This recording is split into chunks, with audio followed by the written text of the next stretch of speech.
அண்ணன் தொழுகைக்கு போகும் நேரம். நீ தொடக்கூடாது, நம்ம தொட்டா தலைப்படும் என்று கேள்விப்பட்டிருக்க. கவின், ஆபத்தில் உதவும் கைக்கு எந்த மதமும் தடையில்லை. நாம் தினமும் ஒன்னா நல்ல விளையாடும்.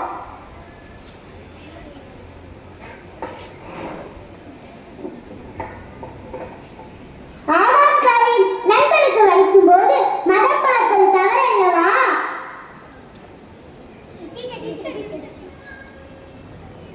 என்னாச்சுமா?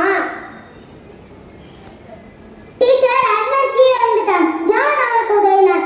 ஆனால் கவின் மதத்தை காரணம் காட்டி தயங்கினான். டீச்சர், கவின், நீ கெட்ட எண்ணத்தில் சொல்லியிருக்க மாட்டாய் என எனக்கு தெரியும்.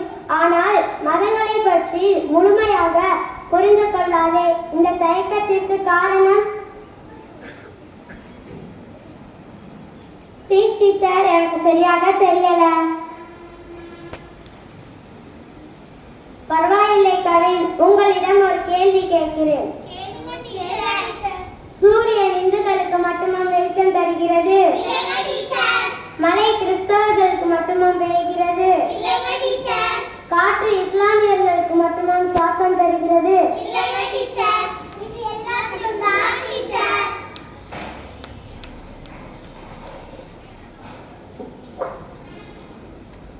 எங்கள் பகவத்கீதையில் அன்பும் கடமையுமே உயர்ந்தது என்று சொல்லப்பட்டிருக்கிறது.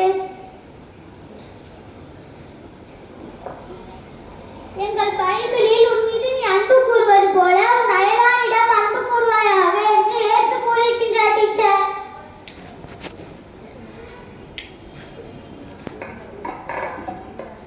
எங்கள் திருக்குறளில் ஒரு மனிதனை காப்பாற்றுபவன் அகில மனித குலத்தையுமே காப்பாற்றுபவன் ஆகிறான் என்று நபிகள் நாயகம் போதுகிறார். டீச்சர்,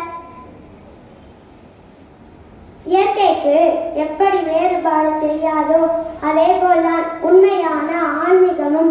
எந்த மதமாவது சக மனிதனை வெறுக்க சொல்லியிருக்கிறதா? அன்பனை மன்னித்து விடு. மனித நேயம் தான் எல்லா மந்தத்தையும் விட பெரியது என்பதை புரிந்து கொண்டேன்.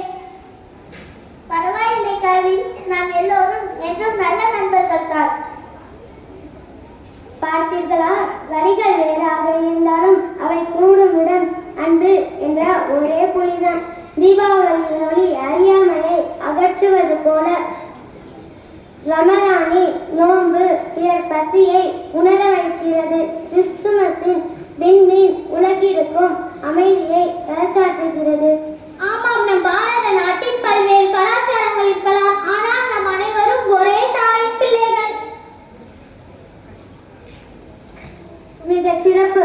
யாதும் ஊரே யாவருக்கும் கேள்வியில் என்ற தமிழ் மண்ணில் பிறந்த நாம் அனைத்து மதங்களையும் மதிப்போம், சமத்துவத்தை பரப்புவோம்.